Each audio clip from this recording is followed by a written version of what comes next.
The game is to be where you are, be it honestly and as consciously as you know how. Watch the latest Ram Dass documentary film, Becoming Nobody, on Gaia.com. Of course, there was fear in losing that familiar identity. But there was always also wonder. The Gaia.com library supports you with transformational content. See it for yourself and go to Gaia.com/BeHereNow and check out the Be Here Now playlist, curated just for you. Visit Gaia.com/BeHereNow and start your free trial today.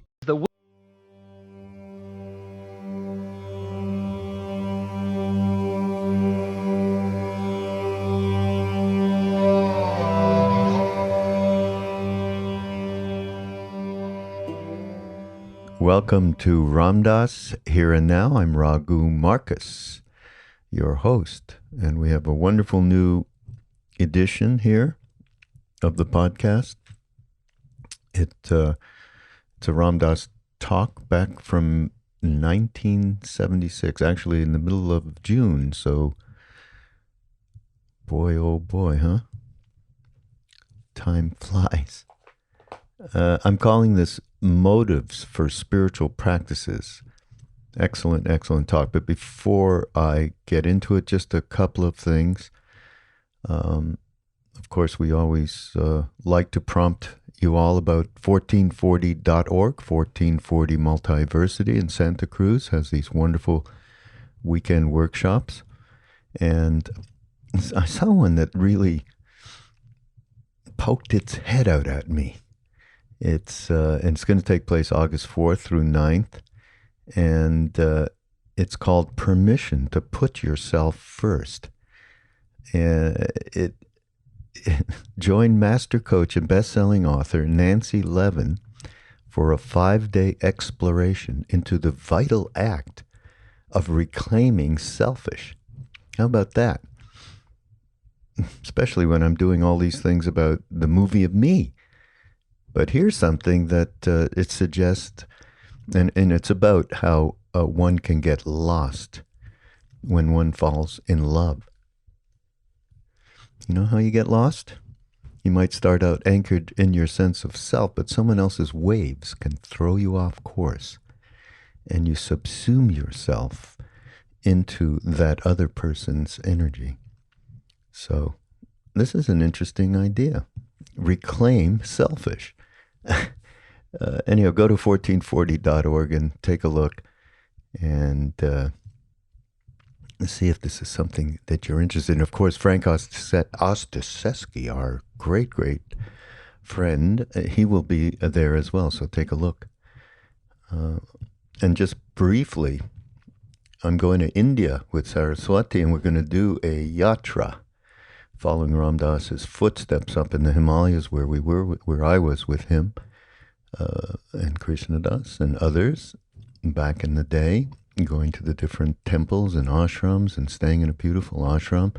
And just go to nourishinglife.com/yatra. And actually, there's a couple of other trips that she's doing. One, a wonderful women's retreat in Rishikesh, and also a trip to Vrindavan, Krishna's town. So go take a look at that. Let's see. Okay, so we're calling this Motives for Spiritual Practices. What I love about this is, Ram Dass talks about the motives that draw us to spiritual practices, and they have a lot to do. Those motives with what we want to get out of these practices, like meditation.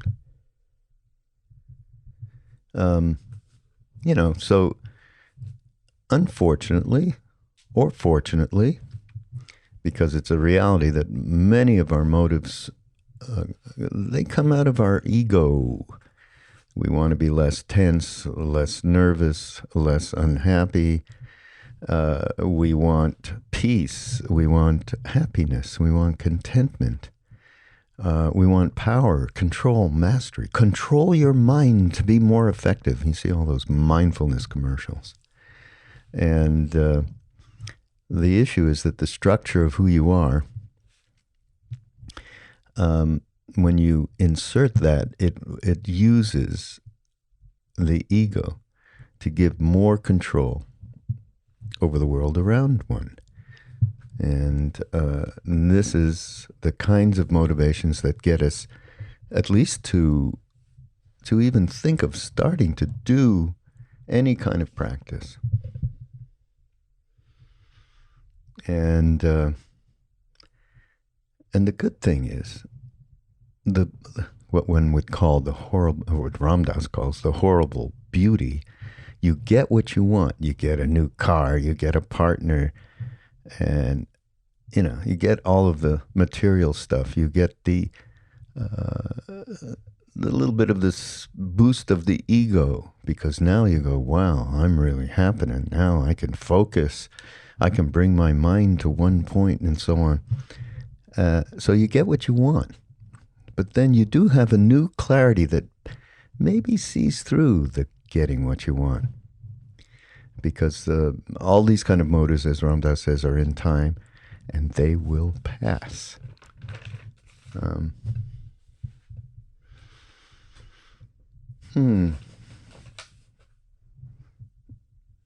Well, by the way, there's a fantastic Krishnamurti quote in this talk that is just absolutely wonderful. So ultimately, things they change. They absolutely change, no matter if the motives were perhaps a little bit more worldly and just changing, the furniture around the room, but that ego seems to be still running the show. So it's a matter of working on our psychological games in order, getting it in order before we really are ready for higher spiritual practices. And Ram Dass says, sometimes our mouths are bigger than our bellies. Ain't that true? The practices that can awaken us, but because we are so caught, these practices that can awaken us are difficult because we are so caught in psychological stuff and ego trips. We merely take these and convert them to things around the support of the ego. And so the first thing that anyone's got to do, and which Ram Dass exemplified over these many decades, is honesty. You get honest with yourself and get real, and just know that these practices, they absolutely work on you to really transform your inner being. And I love this line: the real compassion is to allow evolution to work. In other words, it's okay that we have screwy motivations for doing these practices. And we can watch how those motivations evolve, because the practices do work. Yeah, they do work. And in this talk, he talks about becoming a somebody before you can become a nobody, which takes us into the realm of this new movie that we got going called Becoming Nobody, which is the arc of Ram Dass's life and teachings. Wonderful movie, debuted a couple of weeks ago in Maui at the Maui Film Festival. And it was a wonderful experience for me. I went out there, and Ram Dass and I went to the showing. It was like, 800-900 people in a beautiful theater, and seeing it on a 50-foot screen, it was just marvelous. And just so everybody knows, you go to becomingnobody.com, and you'll be able to see the trailer and all the different things about where this movie will be shown, which will be in theater starting in September. So go take a look there. That's another little side to commercial, huh? But so here's this talk. I'm not going to go any further. It's a wonderful talk that really gets at an extraordinarily important thing, which is, what are our motivations? And of course, awareness and mindfulness plays a big role. Not just motivations for the kind of practices that we do and why we're doing them, but also motivation for that self that seems to want to take over everything and express itself in me-ness, mini-me-ness. So, and this is from June 76. It was at Roger Williams College in Bristol, Rhode Island. He was really popping around in the day, right? So this is Ram Dass, Here and Now on Be Here Now Network. Go to BeHereNowNetwork.com. And there's a whole host of wonderful podcasts and teachers. So enjoy, and we will see you next week. Namaste. So we talked about these moments, and that for some of you, the reason that you're here is because you've had these moments and they had a validity or a solidity or a reality or a connectedness that your rest of your life doesn't have. And you're attempting to convert figure to ground to make those the dominant theme. And in other words, you're here because of an experience you've had. But there are other beings who enter into spiritual practices for other motives, and some of you are here for these other motives as well. And the first point I have to make is that the motives that draw you to spiritual practices have a lot to do with what you're going to get out of the practice. Okay? And I'm going to particularly address the remarks this morning to meditation, mainly because I'm writing a book about it.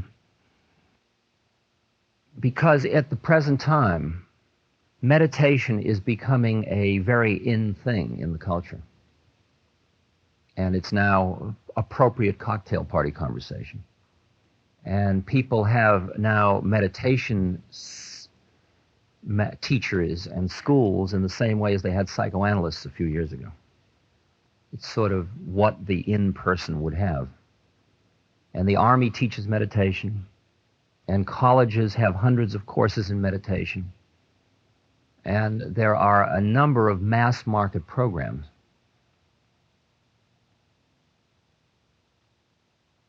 Now, assuming that the mass programs are very sensitive from a motivational marketing point of view, you can read how they gear their come-on or their sales pitch or the way in which they market their product. And you can hear what the reasons are why people meditate. And for the most part in this society, people are drawn to meditation either because of psychological problems. That is, they are tense, nervous, anxious, unhappy, lonely, depressed, and as a result they seek peace, pleasure, happiness, contentment. Okay? That's one large set of motivations for meditating. And that includes part of you and part of your motivation. No, it doesn't demand that you be exclusively one or another of these categories. You just have to honor, in truth, what your own motivation is. Okay? The other largest category of meditators, or people who are into the meditative practices, are interested in power, control, mastery, efficiency, effectiveness. Learn to control your mind and be more effective. Get a better job, be able to control other people's minds, be able to be more effective in your problem solving. Programs like mind control, for example. And most of the large mass programs are geared towards one or the other of these sets of motivations in people. Now, you can see that in a way, in view of what I said last night about the psychological makeup, that both of these sets of motives are coming out of ego function. That is, they are both designed to use spiritual practices in order to give the ego more control or gratification, the structure you have of who you are. I will use this tool in the same way as I would use a car to go to the market. I will use meditation in order to give me more pleasure. I will use meditation in order for me to have more control over the world around me. Okay, can you hear that? And that's all ego use of spiritual practices. Nothing wrong. This isn't judgment. I'm merely showing you what it's about. That almost all of the mass movement in meditation, which I won't call it a fad because it is something that's happening and it has a certain depth to it, is primarily extension of ego.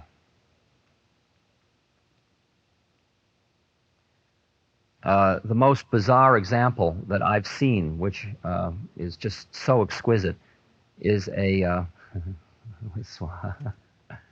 won't pick on her because one of the authors of that magazine is right here with us today.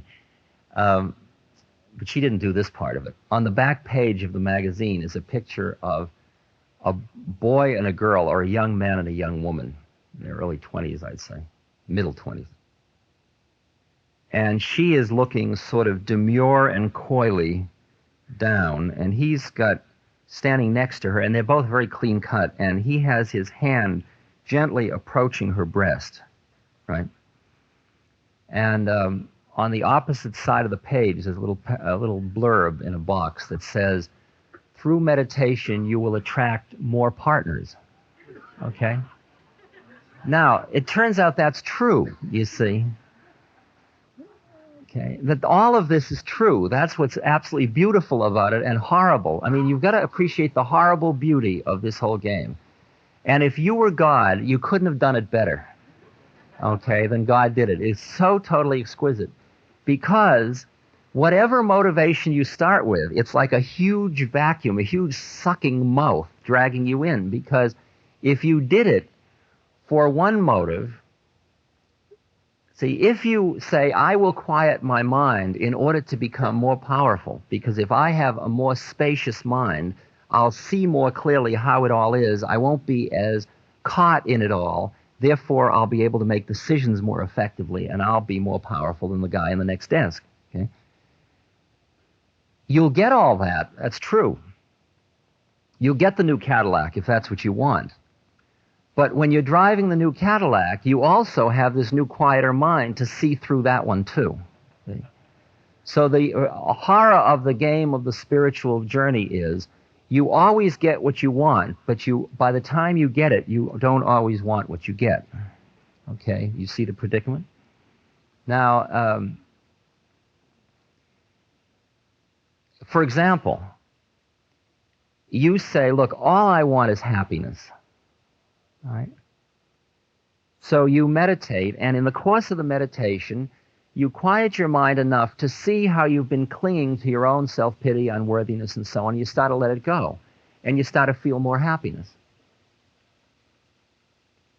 But there's a hook in that one, too. The hook is in the beautiful story of the king who said to the wise men of a tribe, he was going to exterminate this minority group. Depends on which book you read it in, whether it's the Sufis or the Jews. It's a Middle Eastern minority group somehow. He's going to exterminate them the next morning, and he said to them, I'll tell you what, I'll give you a fighting chance. If overnight you can come up with one thing that every time I'm unhappy will make me happy, I won't kill you. So the wise men got together, and the people stood nervously outside the hut in which the wise men were meeting, and all night long the midnight oil burned, and the wise men studied the problem, and what could they give the king that when he was unhappy would make him happy? And finally in the morning they came before the king, and they had a little white pillow, and on the pillow was a ring, and they said, here, sire. And he took the ring and he said, I don't see how this will work. And they said, oh, sire, we beg you, read the inscription inside. And he read the inscription, and the inscription said, "And this too shall pass." Right? Which is obvious. It's all in time. It's all changing. A very profound thing. When you're unhappy, just wait. It'll go away. I mean, even if you die, it'll go away sooner or later, right? It'll pass. And they had done what they promised, right? The hook in it is if he should happen to look inside the ring when he's happy. Okay? See? That goes too, okay? Because the predicament is any experiential state, happy, unhappy, is in time and space, and it will pass. Okay? So that if your motives are for things that are in time, power, worldly success, fame, gratification, sense gratification, peace, contentment, any kind of experiential state, you're building your house on sand, because you'll get it, but it won't do it. It won't be it, finally. But you don't know that till you get it. And the out front thing I have to say to you is that most of us, because I've really had to do it a lot, most of us primarily have to get our psychological and life games in order before we are really ready for the higher spiritual practices. Often we want, it's like our mouths are bigger than our bellies. We want more than we're ready to have. And we take practices that could bring you to God or bring you to enlightenment, but because we are so caught in psychological stuff and ego trips, we merely take them and convert them into things around our ego. Like, look how good I am as a meditator. All right? We just convert them back into psychological stuff. And really, there are very few people who have their psychological scene so cooled out, who are no longer needing to prove themselves, who have eaten their own unworthiness, who have just cooled out, when then they can begin to hear these higher motives for spiritual work, these higher pulls, these higher desires. And the game is not to deny where you're at, because if you make believe that you have one set of motives when in fact you have another, that just slows the whole process down. And you begin to see that for yourself, and you begin to understand you can't stand your own hypocrisy. You got to get straight, because honesty is one of the very simple rules of this game. You've got to be honest with yourself. You've got to be where you're at. If you say, look, I would love to go to God, but before I do, I know I want a good steak dinner. You say, oh, I can't want a steak dinner. I'm not the kind of person who wants a steak dinner. And so you push steak dinner under the rug. That steak dinner will carry through, and at the last moment, after 10,000 births, when you are this luminous being of just light forms shimmering on the Himalayas, and you're about to go into the beyond, there will be the steak dinner dragging you into another birth, okay? So don't figure you can push anything under the rug, because it's not going to work. You won't be able to do it. Doesn't mean you have to do it all, but you have to at least honor it, acknowledge it, and be with it. Right? And the stages of this drama, like the other night I talked about Shila Panya Samadhi, the relation of wisdom, concentration, and purification. We're talking really about purification, cleaning up your game enough so you're ready for the higher climb up the mountain. So that most of the spiritual work that's being done in America today is in truth not spiritual, it's worldly. It is using practices that could be used for spiritual liberation, but it is using them for worldly ends. And if you are in the spiritual business, in the monkey business, you, I can't resist, I'm sorry. At first, I used to get furious about this, and I used to say, I've got to, make a stand, because these beautiful methods that could liberate people, society is taking something that could free them, and they're using it to entrap themselves further, right? And then I saw that I should have understood a little better. because the exquisiteness of it is that it gets you what you thought you wanted, but then you see that isn't exactly what you wanted at all. All right? And you've got to allow that step. That's the compassion to allow evolution to work as it works. Like, we've had a culture in which people thought, if I have enough money, enough security, enough insurance policies, I have my kids in the good colleges, I have a fur coat and a winter home and a summer home and a da-da-da-da and 2 cars and chickens in every pot and the whole scene, I will be a happy person. And I will have that feeling of those moments. I will have that feeling of being in perfect harmony, flow, at one, and they get it all and it isn't. Right? And that, in a way, is the great sadness of a culture having the wrong myths.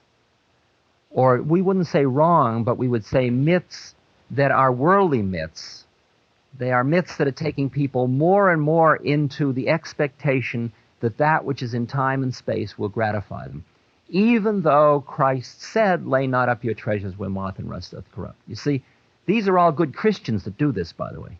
And good Jews, in which the first commandment says, thou shalt have no other God before me, and they have all made a God of their mind and of their material stuff.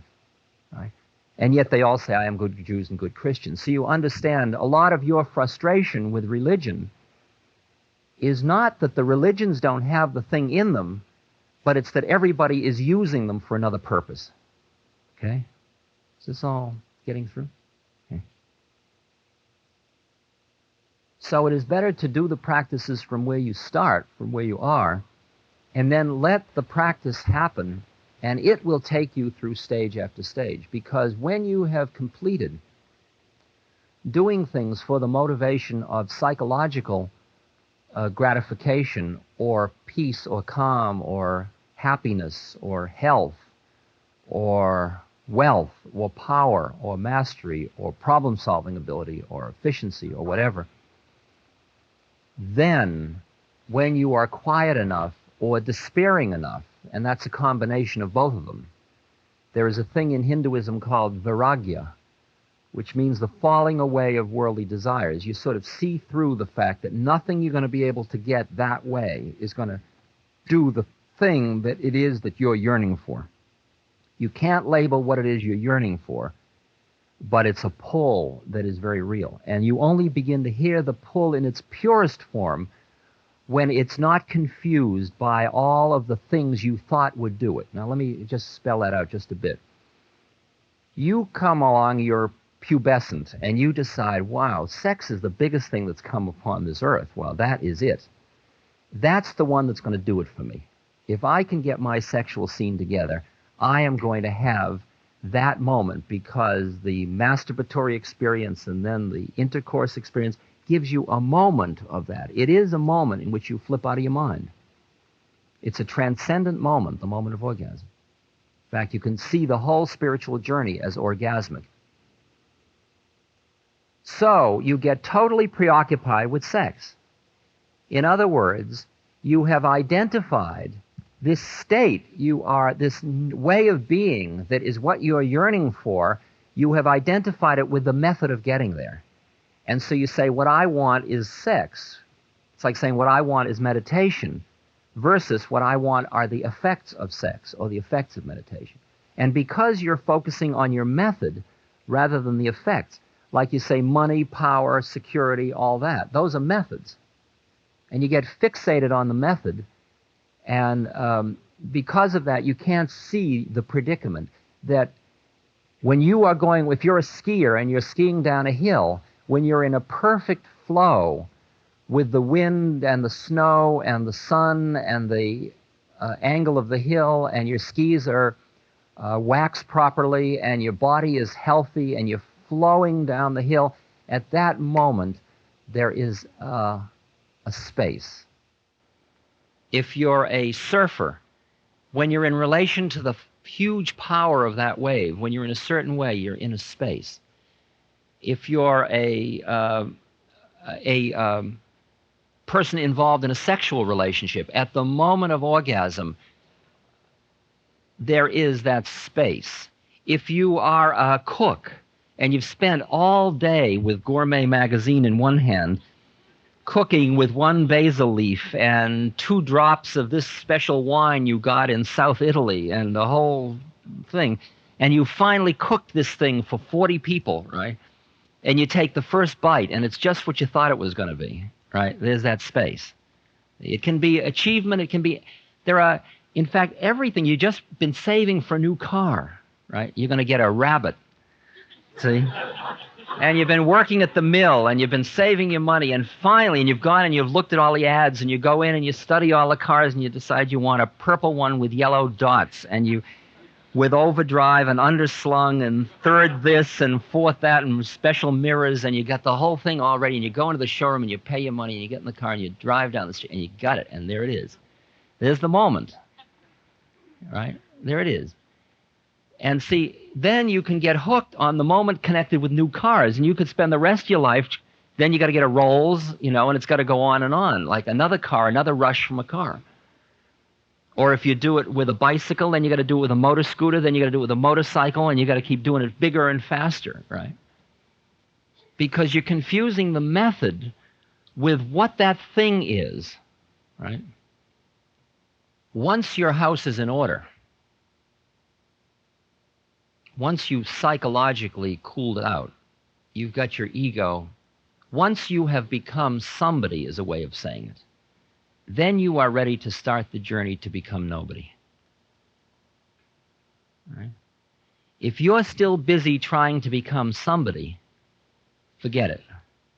Don't forget it, because all these methods will help you become somebody, but that isn't going to be the end of the journey. It's got to go that cycle. But it has been said in spiritual work, you've got to be somebody to become nobody.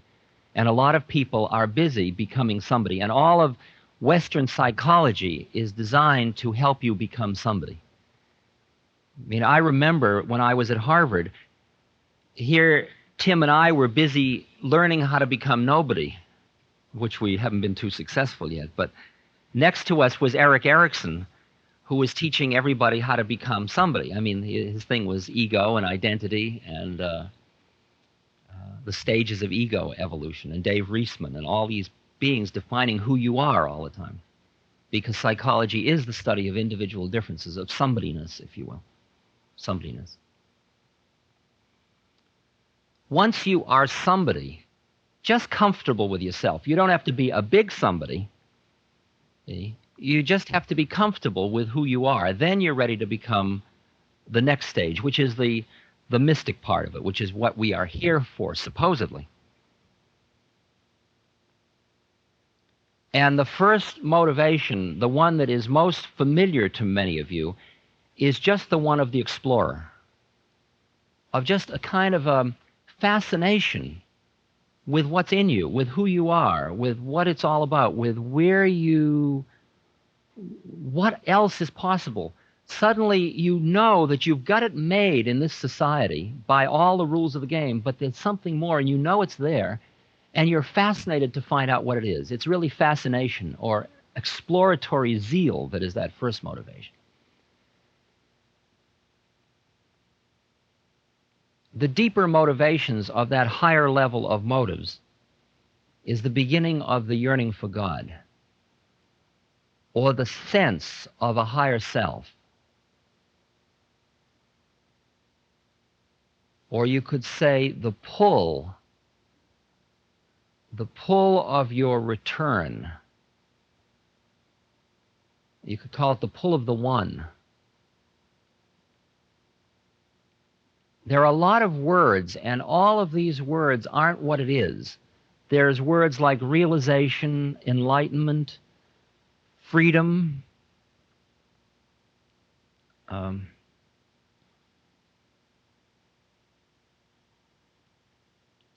coming to God,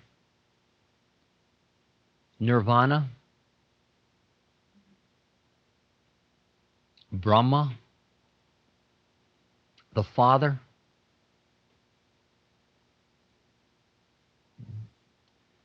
All of these words are describing something that is indescribable, and we're going to not describe it more later. But the pull, I'm talking specifically about motivation now, there starts to be a pull in human beings for a return. It's as if you take the Garden of Eden story, you're originally in a relation to everything in the universe where there are no separations, there's no boundary, there's no separate self. And then you ate the apple. You ate the apple. You ate the apple. And when you ate the apple, you then knew instead of being. You got a subject-object level. You came down into your intellect, if you will. And you knew the universe instead of being it. And you were thrown out of the Garden of Eden. You were thrown out of the perfect flow and the perfect harmony of all things. And then the game is to come back into that flow, not wiping out your intellect, not by any means, but not identifying with it either. That's the secret of it. This is not an anti-intellectual trip. It's not an anti-science trip.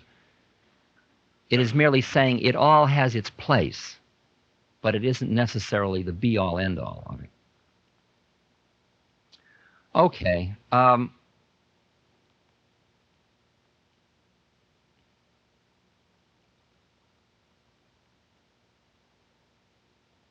every technique of meditation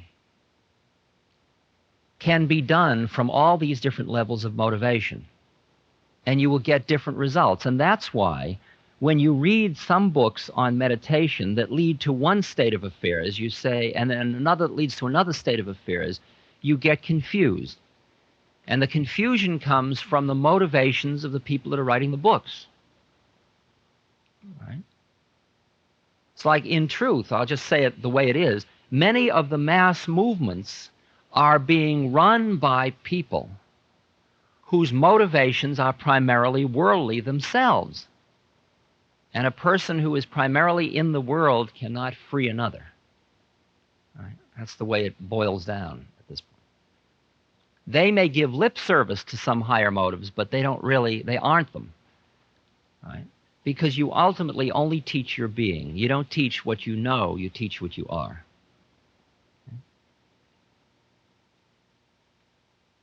Okay, now you're going to meditate. And there are all these methods of meditation. You're already learning several of them this week. There are all these kinds of meditations. Which one are you going to do? Why? How do you know which ones there are? Right. One of the functions of the Hanuman Foundation that I feel is important is to apprise the population of the United States that there are more types of meditation than simply TM. Not that TM isn't good and useful. It is. It's a good meditation. Traditional meditation, use of mantra. We're going to do it tonight. But because it's only one way, and there are literally dozens of methods of meditation, and there are literally hundreds of retreat centers in the United States, and teachers, but nobody knows about most of them. So one of the things that we're doing this year is we are putting out a meditation guide, really. A guide to the facilities that are available, the strategies that are available, the ways in which you would sense and tune in to what is available to you and what might work for you. Because each of you has your own unique karmic predicament, and for each of you, at whatever stage you're at, there will be a meditation that will feel right on for you. Right? You may even hate it, but you'll know it's right on. Or you may love it. Doesn't matter. Love and hate isn't what it's about.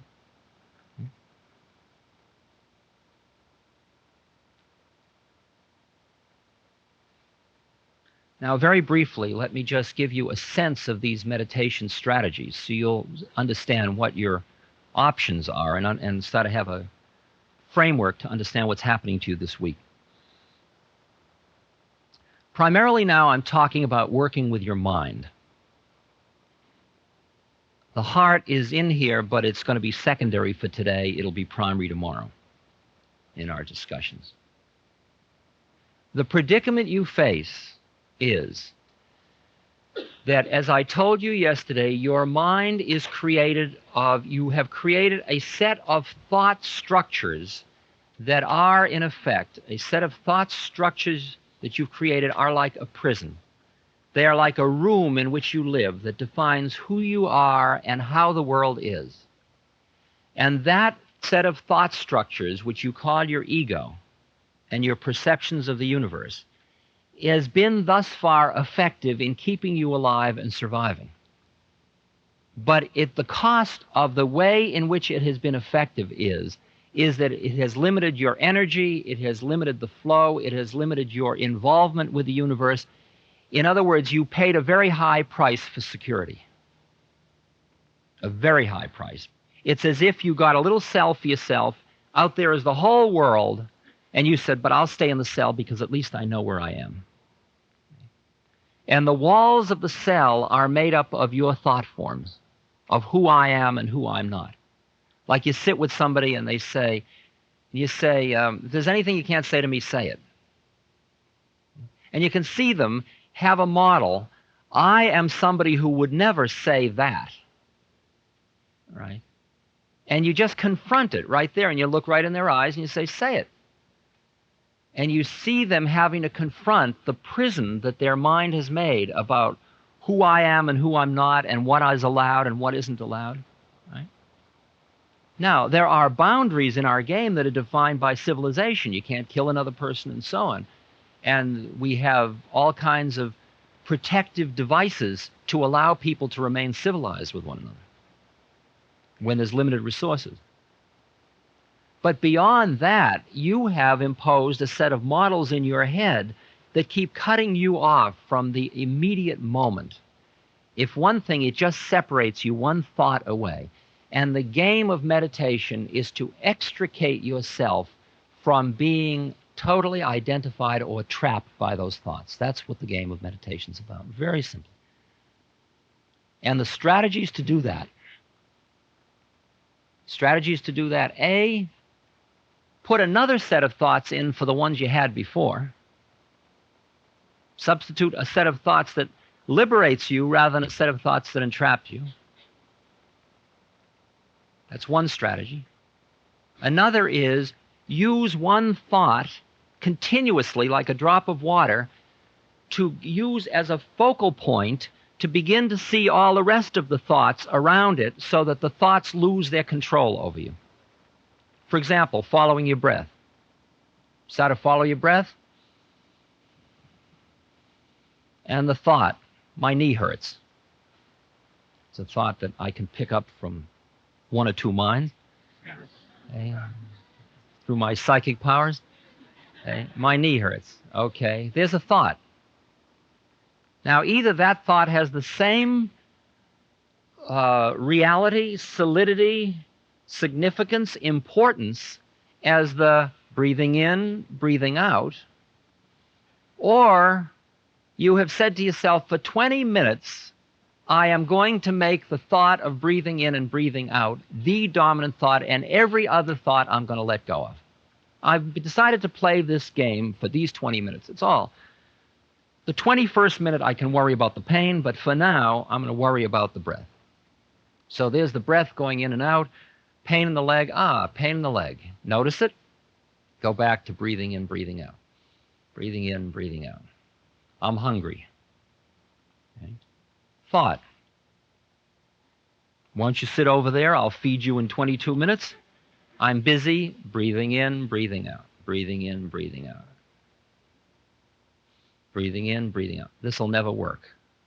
Right? Thought. This will never work. See? Now, if you are undisciplined at that moment, you'll say, Jesus, maybe this won't work. But I read in this book that it would work.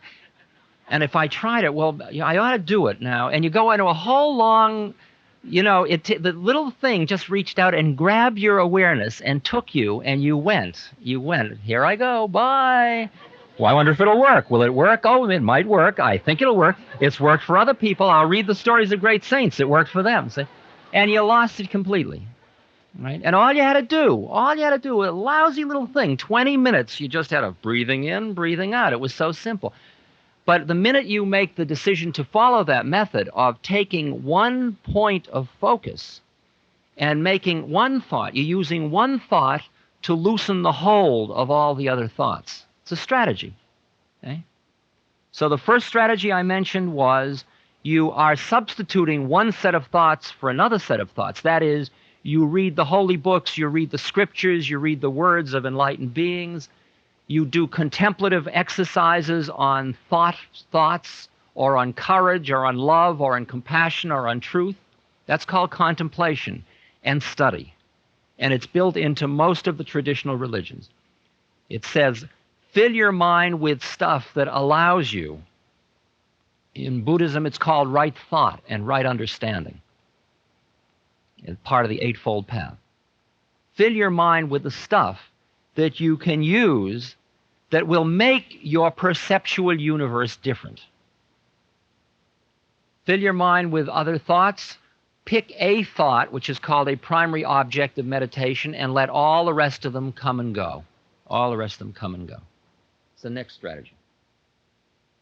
Now, that thought that you let as the primary object, it could be a candle flame. It's called tratak, focusing on an object out there. Or in Tibetan Buddhism, it would be called using a yantra. The one that's most familiar to you would be the mandala. These circular designs that look like they have 4 gates. And then you go in, and then there's a circle in the middle with certain work, printed stuff in there. And these are techniques for taking your consciousness. If you focus just on the mandala, your awareness will be brought in and into one point, and you'll let other stuff go, right? There's more to the mandala than that. We may talk about it. So it could be sound, it could be mantra, repeating a word over and over again could do it.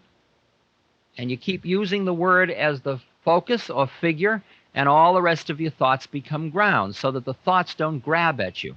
The example I've used that most of you are very familiar with by now is what it's like when you wake up in the morning. Remember the stir thing? You wake up in the morning and you're just asleep and you just start to come into consciousness. And you're in the middle of the dream you were just dreaming, but the alarm clock is ringing and the thoughts start. I got to turn off that alarm clock. What was I just dreaming? I don't want to forget the dream, but I got to turn off the alarm clock. Oh, God, I got to go to the bathroom. Oh, it's warm in bed. Goddamn alarm clock. Maybe I can turn off the alarm clock without forgetting the dream. Let me remember part of the dream. Oh, the dream. When I'm back in the... Ooh. Hey, where is that place? Do I smell coffee? God, I got to go to the bathroom. I could stay in bed 5 minutes longer. What was that dream? I got to do my laundry today.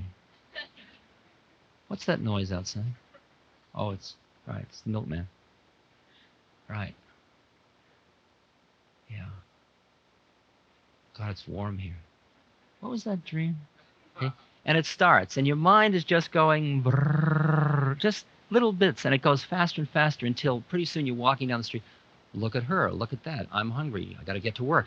I didn't do this. Oh, you know, my foot hurts. I got to get my shoes fixed. You know, and on, just brrr, and your mind is just grab, and it's just pulling, and everything that comes along. And that's why when you're here silent, see, I feed it like this for an hour with brrr stuff, and then you go out, but some of you can't stand not feeding it enough, and you got to look for ways to feed it more and more. It's like this huge mouth that's got to be fed all the time. More thoughts, more stimulation. I want more. You know, all the senses are feeding in the same way. Senses and thoughts, senses and thoughts, senses and thoughts.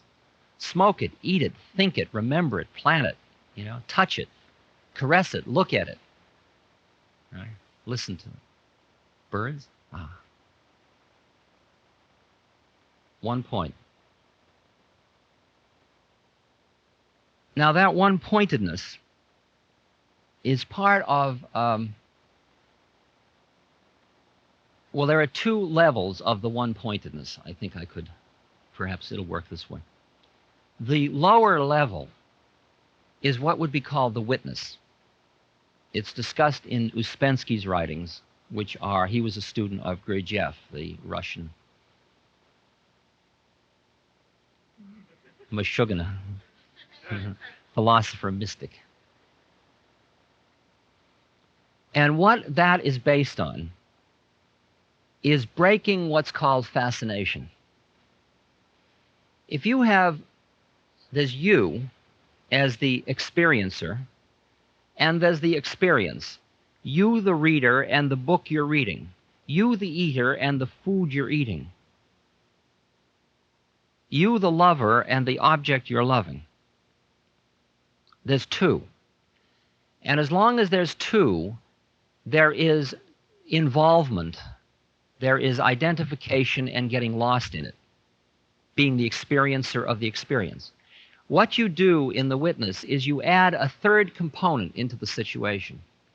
To break the bond of fascination, you add a third thing in.